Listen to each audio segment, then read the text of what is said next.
maintenance and the depreciation would negate. So it would be part of the OPEX then of the building. That's correct. And yeah, has there been, excuse me, Madam Chair, has there been a diligent study done on the actual foundational criteria of the building? Like, is it, you know, I know the outside, I've been to have a look at the outside and everything's a bit tardy, but you know, what you can't see is the actual internal foundations and structures that hold the whole thing up. You know, does it have enough substance to warrant it to, you know, to rebuild it to its heritage criteria? Yes, studies have been, both heritage and engineering studies have been undertaken. The engineering by Becker. Thank you, Madam Chair. Councillor Wood. It's just in relation to that area down in Hamer Street. Are they continuing as boat slipways and boat yards in the future? Yes, all of the land from, councillors can picture where the gantry structure is, to the north of where just south of where the concrete batching plant, which is under at least a Sanford, is zoned marine industrial under what was Plan Change 4. And the long-term intention is to keep all of that land as marine, with a focus on what we call black boat industry, so the ferries, fishing boats, and the like. So it's more of a working boat type of area, with the land south of where Silo Park is now focused on what's known as white boats, so super yachts and more pleasure craft. So the long-term intention is to keep that land zoned as marine. Thank you. And Councillor Philippine. Thank you, Chair, and it's just in relation to the one and only once drawdown in regards to the fund. If things don't go our way, what happens to the building if nothing is committed post December 2017? Well, I think that'll be a decision that Waterfront Auckland and the council needs to make about that building at that time, but certainly Waterfront Auckland's view will be that it will need money invested in it, because it's too important a building to allow it to dilapidate or fall down. So Chair, that's the reason I've asked that question, is that 2.3 has been committed, understand that, but and I see that the local board have also approved in principle through the fund. But if we don't get the money that Waterfront needs to get to draw down the 2.3 million, that money, I'm assuming from what you've said and what I'm hearing, is will no longer be committed because it's only the one drawdown. So where are the options, through you, Chair? Where are the options then? Are we then looking at long-term plan, annual plan? I mean, what options do we then have if we can't use that fund because it's only the one drawdown?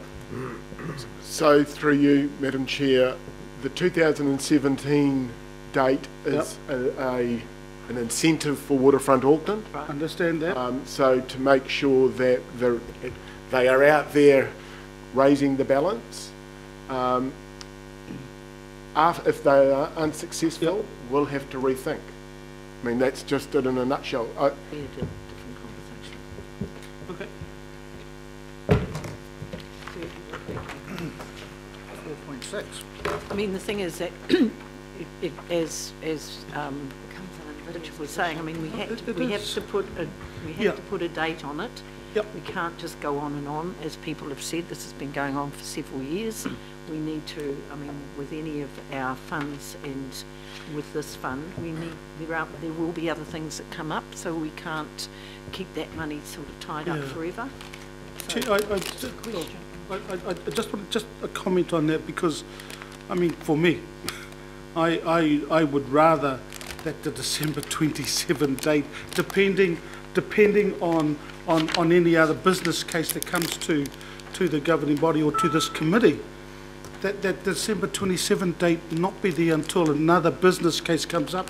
It just gives surety, but I may be just a lone voice here if what I'm hearing, that this building is something that we are going to save anyway. not necessarily. Oh, okay. Okay. Well, I mean, that will be a decision of council. Yep. But that's why we're requiring Waterfront Auckland to report on a 6-monthly basis so that we can get ready. If the money isn't coming, well then we have to look at something else, and that may be whatever. Pushing the data. Yep. Okay. Who knows? Yes, thank you. No, that's exactly it. We have to look at it. I have a question, Councillor just a Cooper, question, yeah. Madam Chair. Apart from the fact that, you know, we're always getting slammed for not doing core business, and this is what really concerns me.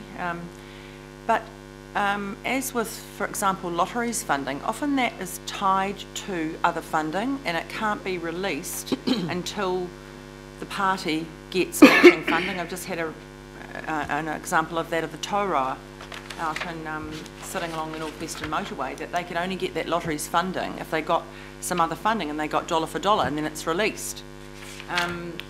For me, it seems like we put ourselves in an invidious position. You know, we're basically underwriting, we're saying we'll have this, but we're told, well, if we don't get anything else. And I mean, if other people were considering putting money in, but then feel like it's too risky and don't put it in, why are we putting it in?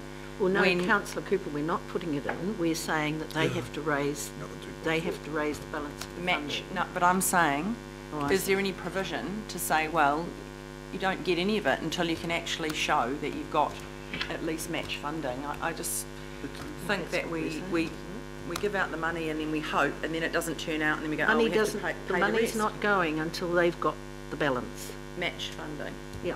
Yeah. That's what B is. Advise Waterfront Auckland that this commitment can only be drawn down once, and Waterfront Auckland have raised the balance of the funding and have advised the committee, and that's why they're coming in every 6 months to tell us how they're getting on. That's 2.4 So million, we're isn't not it? releasing, Yeah. we're not Okay. releasing Good, thank you. Sorry. I 2.3 didn't read that until they've got the 2.4. Yeah. Okay? Right. Okay, so who would like to move this? I'll move it. So Councillor Lee and Councillor Filipina. Right, all those in favour? Aye. Against? Carried. Thank you very much, councillors. Thank you, team. Great.